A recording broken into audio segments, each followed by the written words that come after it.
गौ माता की पीड़ा को समझते हुए, गौ माता के दर्द को समझते हुए बाबूजी दिनेश गिरी जी महाराज को, तमाम संत महापुरुषों को, उस गौ माता को उस पद पर सुशोभित कराने के लिए जयपुर से दिल्ली जाना।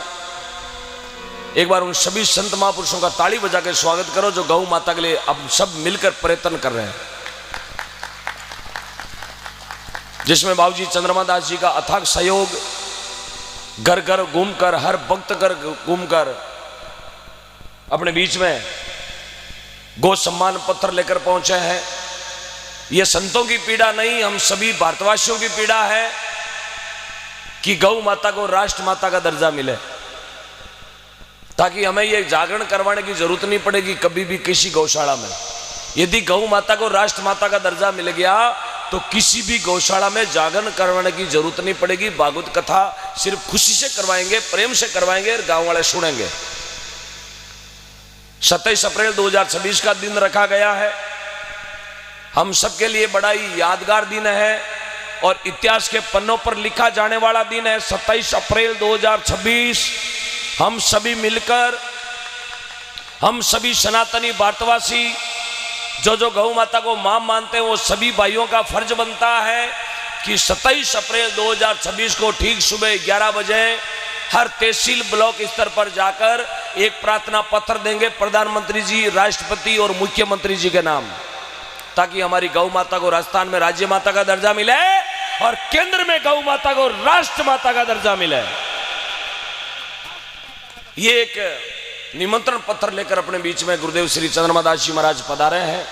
मैं बाबूजी का ये आदेश अपने सर के ऊपर लेता हूं और जब तक हमारे शरीर में सांसें रहेगी गुरुदेव आपके आदेश की पालना हम करते रहेंगे, सभी संत महापुरुषों के सानिध्य में काम करते रहेंगे।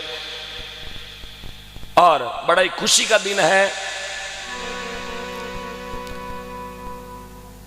हर महापुरुषों की जयंती आती है, हर जयंती को राष्ट्रीय अवकाश होता है भारत में, हर त्योहार के दिन राष्ट्रीय अवकाश होता है। हर महापुरुषों की जयंती सबको याद है, चाहे वो 30 नवंबर हो, चाहे 2 अक्टूबर हो, चाहे 15 अगस्त हो, चाहे 26 जनवरी हो, हर दिन सबको याद होता है कि ये फलाने महापुरुष की जयंती है या उनकी पुण्यतिथि है। लेकिन 27 अप्रैल सजनों, हम रहे ना रहे, हमारे वचन रहने चाहिए, हम बचे ना बचे, हमारी गौ माता बचनी चाहिए। 27 अप्रैल का दिन यादगार इतिहास के पन्नों में लिखा जाने वाला दिन है। अब बारी है हमारे गौ भक्तों की, अब बारी है हमारी उस कलम की, क्योंकि अब कलम की लड़ाई है। हम सभी तहसील ब्लॉक स्तर पर जाकर ये काम करेंगे, हम सबकी मेहनत रंग लाएगी। मुझे पूर्ण भरोसा है कि बहुत लंबी लड़ाई हमारे संत महापुरुष, बहुत लंबा प्रयास संतों का, सभी भक्तों का रहा है कि गौ माता को राष्ट्र माता का दर्जा मिले, क्योंकि नोट पर जिनकी फोटो छपती है उनको हम राष्ट्रपिता बोलते हैं, लेकिन हमने नहीं देखा कि गांधी जी कौन थे, कैसे थे, कहां थे। लेकिन फोटो पर आज भी ऊपर वाली जेब में रखते हैं कि ये गांधी जी का नोट है, इस पर गांधी जी चिपके हुए हैं या फोटो है, तो उस नोट को हम रखवाड़ी रखते हैं। लेकिन जिस मां को वेद शास्त्रों में, वेद पुराणों में गाओ विश्व से मात्रे, सबको विश्व की माता बोला गया, जिसमें 33 कोटि देव देवता का वास है, उस मां को हम राष्ट्र माता का दर्जा दिलाने जा रहे हैं। 27 अप्रैल 2026 का दिन, इतिहास का दिन, गौरव का दिन, बड़े ही जोश के साथ लिए जाने वाला दिन रहेगा। आने वाली पीढ़ियां याद करेगी कि जैसे अभी बोलते हैं 15 अगस्त को क्या हुआ था, बोले भारत आजाद हुआ था। 26 जनवरी को क्या हुआ था, बोले भारत में संविधान लागू हुआ था। आने वाली पीढ़ियां याद करेगी 27 अप्रैल को क्या हुआ था, बोले गौ माता को राष्ट्र माता का दर्जा मिला था। ये संतों की मांग है, भारतवासियों की मांग है, गौ प्रेमियों की मांग है, गौ पुत्रों की मांग है कि केंद्र सरकार और राज्य सरकार हमारी गौ माता को उस पद पर बिठा है। जैसे मोर को राष्ट्रीय पक्षी बोलते हैं, ऊंट को राज्य पशु बोलते हैं, इसी तरह ये दर दर की ठोकर खा रही है मेरी गौ माता को। अब राष्ट्र माता का दर्जा दीजिएगा, वरना दिल्ली दूर नहीं।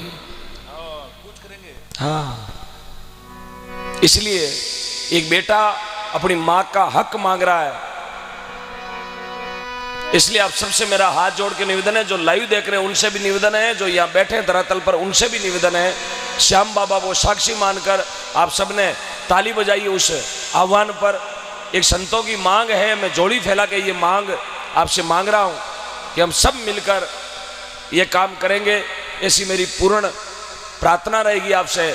सोशल मीडिया पर भी आप अपना एप्लीकेशन लिखकर हर तहसील ब्लॉक स्तर पर आप भेजना का प्रयास करेंगे। मेरे युवा साथी जो जितने भी फोन यूज करते हैं उन सबसे मेरा हाथ जोड़ के निवेदन रहेगा। बाकी तो ये सालों साल भागवत